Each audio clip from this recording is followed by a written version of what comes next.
মুজিব একটি জাতির রূপকার সিনেমা নিয়ে আলোচনার যেন শেষ নেই। এবার মুখ খুললেন গুণী নির্মাতা অরণ্য আনোয়ার। জানালেন সেই সময়কার অডিশন যুদ্ধ, তদবির আর বর্তমানের সমালোচনা নিয়ে তার তীব্র অভিমান। শুনুন সেই গল্প। মুজিব সিনেমা মুক্তির আগেই শুরু হয় আলোচনা ও সমালোচনার ঝড়, কিন্তু এই সিনেমার পেছনের কাহিনী অনেকেই জানেন না। পরিচালক শ্যাম বেনেগালের এই আন্তর্জাতিক প্রজেক্টে কাজের জন্য শিল্পীদের মধ্যে যে কি হুলস্থুল অবস্থা ছিল তা তুলে ধরেছেন খ্যাতিমান নির্মাতা অরণ্য আনোয়ার। তিনি বলেন, অডিশন ছাড়া এমন শিল্পী খুঁজে পাওয়া কঠিন যে মুজিব সিনেমায় কাজ করতে চায়নি। এমনকি অনেকেই এতটা মরিয়া ছিলেন যে গণভবন থেকে শুরু করে ভারতের শ্যাম বেনেগালের পরিচিত মহলেও সুপারিশ পৌঁছেছিল। অরণ্য আনোয়ার স্পষ্ট জানালেন, এই তদবিরও কারো কাজ হয়নি।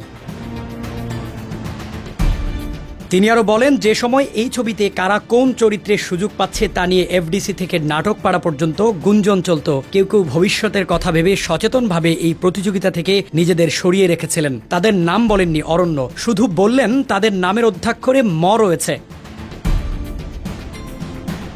তবে আসল কষ্টটা হচ্ছে এখন শেখ হাসিনা সরকারের পতনের পর হঠাৎ করেই সিনেমাটিতে কাজ করা শিল্পীদের নিয়ে শুরু হয় সমালোচনা। আক্রমণের মুখে পড়ে আরিফিন শুভ, তিশার মতো শিল্পীরা। অরণ্য আনোয়ার লিখেছেন, তিশা বা শুভকে দোষ দিয়ে আকাশ ফাটাবেন না। আমি চিনি সেই সব তারকাদের যারা রাত দিন তদবির করেও সুযোগ পাননি।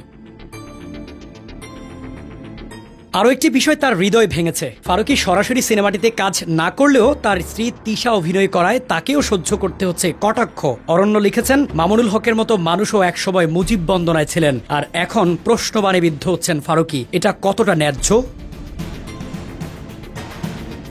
অরণ্য আনোয়ারের এই স্ট্যাটাস আমাদের মনে করিয়ে দেয়, শিল্পী মানেই রাজনীতি নয়, শিল্পীদের কাজ করা মানেই কোনো পক্ষ নেয়া নয়। সমালোচনার আগে কি আমরা এই বিষয়টা ভাবি? ইতিহাস নির্মাণের অংশ হতে চাওয়া যদি অপরাধ হয়, তবে সেই ইতিহাসটাই প্রশ্নবিদ্ধ হয়ে যায়। মুজিব সিনেমা নিয়ে বিতর্ক থাকবে, আলোচনা চলবে, কিন্তু কোনো শিল্পী যেন কষ্ট না পান তা নিশ্চিত করাই আমাদের দায়িত্ব। সম্মান দিন, কারণ এই গল্প শুধু সিনেমার নয়, দেশের ইতিহাসেরও।